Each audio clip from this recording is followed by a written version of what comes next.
4 wins, 6 races, 1 man. What is happening in NASCAR right now? Tyler Reddick is doing something that has not been done in decades. He is not just winning races, he is winning them while fighting through car failures, sweltering heat, and enough adversity to knock out most drivers on the grid. And yet, every single Sunday, the number 4523 X1 Racing Toyota pulls into victory lane. Let's start with the facts, because the facts here are genuinely staggering. The man behind the machine. Before 2026, Tyler Reddick was widely respected but largely under-delivering on his potential.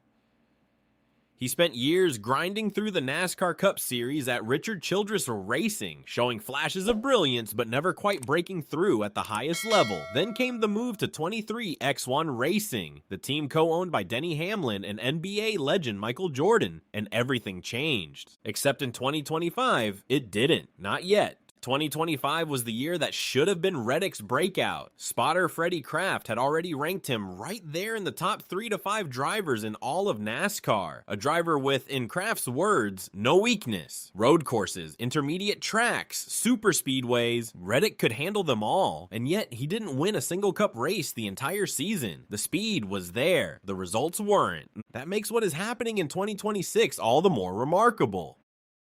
4 wins, 6 races, all earned.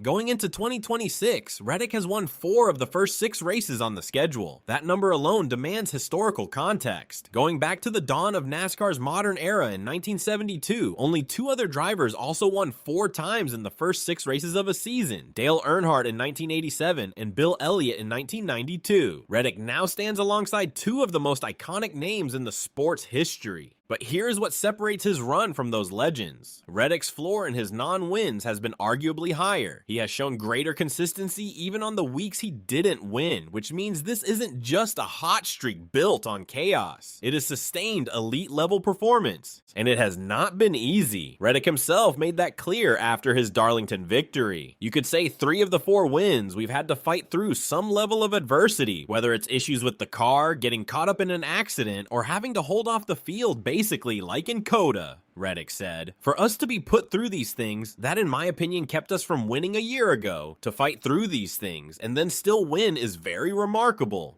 That quote tells you everything about where Reddick's head is right now. The Darlington drama, a battery, a controversy, and a win.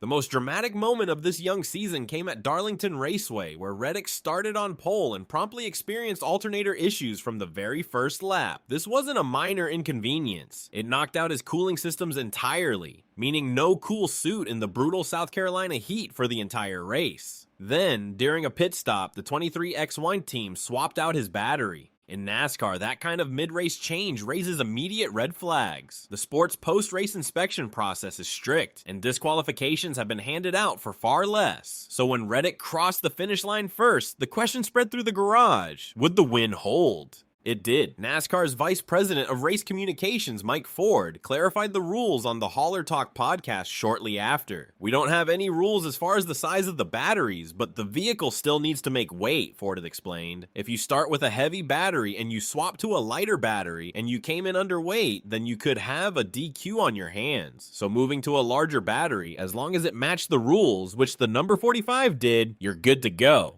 The number 45 car cleared inspection, the win was made official, and the points were banked. The point system, why his lead is bigger than it looks. Here is the part of this story that most casual fans are missing. Reddick's 95-point lead over Ryan Blaney in the standings is not just a product of winning 4 races. It is amplified by NASCAR's new 2026 chase points format. Under the new system, each trip to victory lane carries an extra 15-point bonus compared to last season's format. The change was introduced to place greater emphasis on winning races outright. The effect on Reddick's standing has been dramatic. Under the old point system, his lead over the field would currently sit at around 50 points. A healthy margin, but one well within reach. Under the new system, that lead nearly doubles to 95 points. The compounding math is punishing for anyone trying to catch him, as journalist Freddie Kraft put it on the Door Bumper Clear podcast. With the amount of points you get for winning a race now, if Tyler has a bad race and somebody goes out and wins the stage, wins the race, they're gonna make up 60 points on Tyler that race. The current standings tell the story clearly. Reddick leads, followed by Ryan Blaney, Bubba Wallace, Denny Hamlin, and Chase Elliott. 2 of the top 3 spots belong to 23X1 Racing. The karma angle, a lawsuit, a settlement, and dominance. That last point, 23X, occupying 2 of the top 3 spots in the standings, is impossible to discuss without addressing what happened off the track in December 2025. 23XY Racing, along with Front Row Motorsports, filed a lawsuit against NASCAR over the sport's charter system, arguing the structure was anti-competitive. The case was settled in December 2025, with 23X1 emerging from the dispute with a favorable resolution. Now, just months later, the team holds 4 of the first 6 wins of the 2026 season. Hamlin himself, driving for Joe Gibbs Racing, sits 4th in the standings with a win of his own, a win that benefits the co-owner of a rival team that just beat NASCAR in court. The numbers speak for themselves. How many wins can he get? The projections. Reddick's current pace projects to 24 wins over a 36-race season. For reference, Richard Petty's all-time single-season record is 27 wins, set in 1967 across 48 races. Prorated to a modern 36-race schedule, that works out to roughly 20.3 wins. Reddick's current pace is ahead of that. The modern era record is 13 wins, co-held by Jeff Gordon in 1998 and Petty in 1975. The next gen era record is 6 wins, shared by William Byron, 2023, Kyle Larson, 2024, and Denny Hamlin, 2025.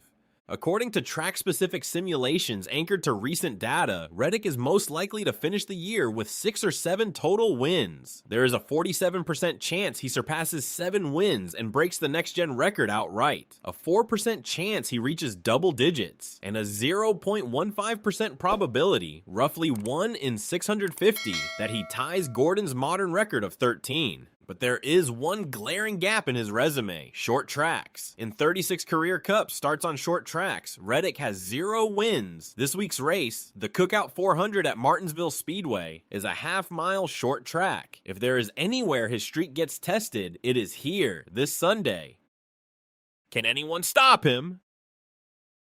Journalist Matt Weaver made the case on the Door Bumper Clear podcast that this is far from over. I think that this sport is a matter of the hot hand exchanging hands multiple times. I still think eventually the Hendrick guys are going to figure out that new body. I think the 2 other legacy teams, Penske and Gibbs, are going to get a hot hand at some point.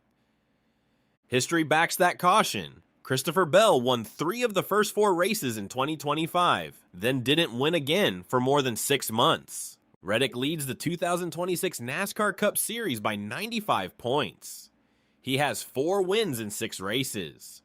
He is already in the conversation with Earnhardt and Elliott for the greatest early season runs in the modern era. "I'm definitely in that place right now," Reddick said after Darlington. "Just really proud of my team." The season is 1/6 complete. Martinsville is next. The record books are within sight.